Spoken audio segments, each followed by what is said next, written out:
7 o'clock here on your Monday night. We're beginning with politics. President Biden dropping out of the race for president just yesterday, endorsing the vice president, Kamala Harris. The president is recovering from COVID, his doctor saying today that he is on the last legs of COVID and is doing well. We're going to talk about all of this now with our State House insiders tonight.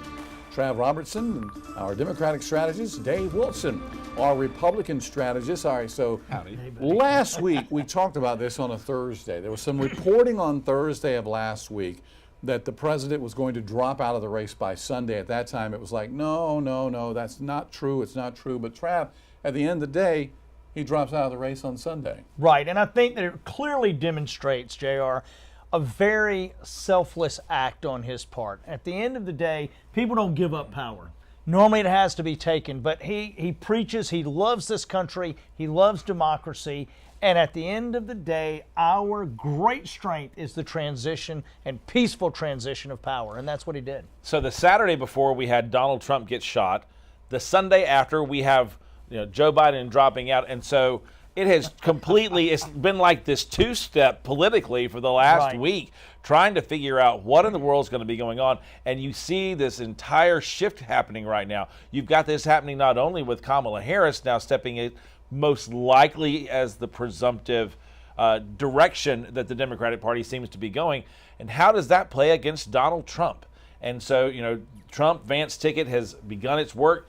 Vance is on the ground right now at a speech as we speak. You've got Trump doing the same thing.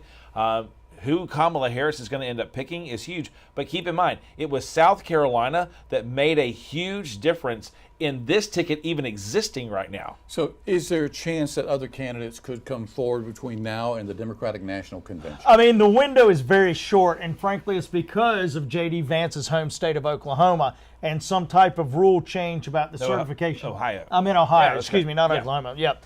And I believe that you have to have 300 signatures, no more than 50 from each state in order to place a name in nomination. That's to make the South Carolina the equal of a California and New York.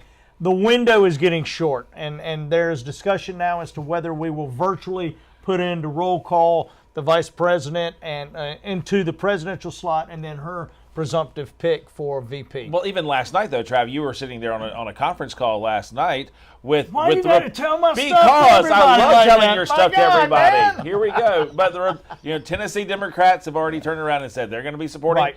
You did it here in South Carolina. Right. Other states are going to fall into alignment. I don't think the window's getting any smaller. I think the window's been shut and nailed shut. Well, and I think, if I'm not mistaken, there is some reporting tonight that indicates that she has almost secured over half of the delegates that you need to nominate someone. But at the end of the day, you've got to remember, neither one of these individuals was the nominee. They just secured delegates to get the nomination. Their names were not placed into the nomination. Well, and you've had fundraising out the wazoo. $100 million in one day. And that is a big bank of cash. Trav, during the primaries when she was seeking the Democratic nomination for president, she did very poorly. If polling between now and convention time rolls around that shows her losing consistently to former President Trump, what's going to happen then? I think what you're going to see is a serious coalition built around this candidate for President of the United States. I think it is going to, when you are living in an environment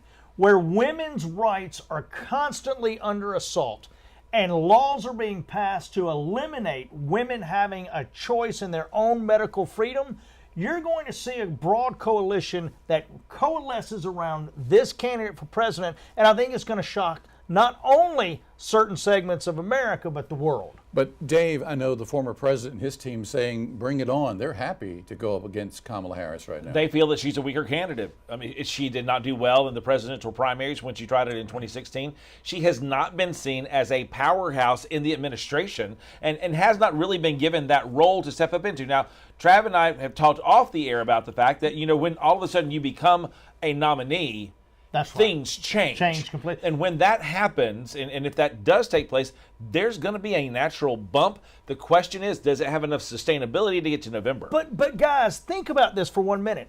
When Joe Biden came to South Carolina, his campaign was dead.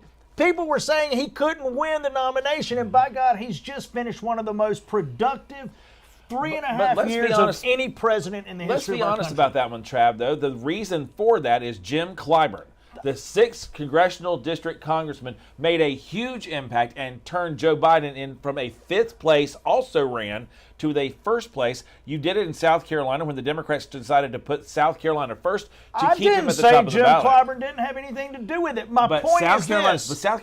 South Carolina's place in this race, keep in mind, it only takes 270 electoral votes. We are 9 of those. So where does that impact start playing itself out in the rest of the races? But to the heart of your question, people are going to coalesce around this nominee, and former Vice President, soon to be President Harris, is going to shock this country. I heard some reporters questioning today if the president is currently not able to run for the nomination again, how can he continue to govern as president? I heard that question raised today. Lyndon Johnson did the same thing, didn't he? My goodness, I think that it's fascinating. Someone asked me today, they said, Joe Wilson asked for the president to resign. Well, Joe Wilson's older than dirt. He should resign from the United States Congress. When all of these people who are older than 70 years old demand the president leave his office, they should resign their offices Okay, first. let's talk about it, folks at home. Do you understand this? There's a constitutional process if you want to remove a president from office. Let's go back to the 25th This is Amendment. ridiculous. If you want to do it, Trav, the 25th Amendment outlines the way to actually do it. I don't think there are enough members of the cabinet that would turn around and do it. It is absolutely silly, and it's nothing but talking points, and Joe Wilson can't put 2 sentences together. He's the last person that should be calling on someone to resign. Quickly, Trav, I believe you're a delegate at the convention. I right? am. And I am. You're casting your vote for? Well, I mean, I will go along with my delegation that decided last night that we will support the future President Harris of the United States of America. Enjoy that last vote for her. It'll be fantastic. All right. That's the way we end Insiders tonight, I guess. Here we go. Dave, Trav, guys, as always, thank you so very Good much. to see y'all. And Thank for you. more on what's going on in the world of politics, just look for these stories on our website tonight. That's WLTX.com.